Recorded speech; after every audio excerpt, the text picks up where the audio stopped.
জামাতের জুজুর ভয় দিয়ে বিএনপিকে ব্ল্যাঙ্ক কার্ড দেওয়ার কোনো ওয়ে নাই আমাদের। ভাল লাগা না লাগে স্লোগান দিচ্ছে। আপনি দেখেন না যেখানে আমাদের এসএমই বিজনেসম্যান আছে তারা পথে বসে যাচ্ছে। আপনি এখানে দেখেন না যে আমাদের বে অফ বেঙ্গলে হলো বিদেশি হলো শক্তি উপস্থিত হয়েছে।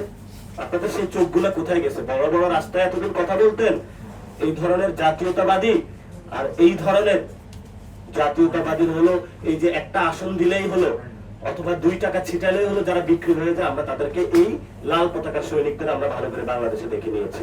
এগুলা লাল পতাকার ভণ্ড লাল পতাকা দাঁড়ি। আপনাদের সামনে কি যদি আপনারা লাল পতাকায় দেখেন, আপনারা কি চায়না দেখেন না? আপনারা কি চে গুয়েভার দেখেন না? আপনারা কিউবা দেখেন না? কিভাবে আমেরিকার একটা সাম্রাজ্যবাদী সামনে টিকে আছে?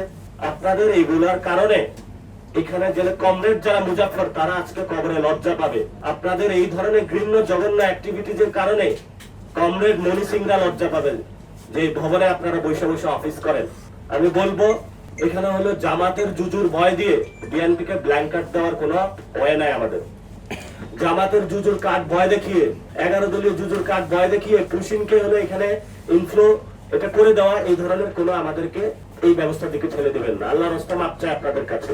শেষ কথা যেটা বলবো, আমাদের বিজেপি এটাকে শক্তিশালী করতে হবে, এছাড়া আমাদের বিকল্প নাই। শক্তিশালী করতে হলে কি করতে হবে? আমাদের বাংলাদেশিদেরকে দাঁড়াইতে হবে।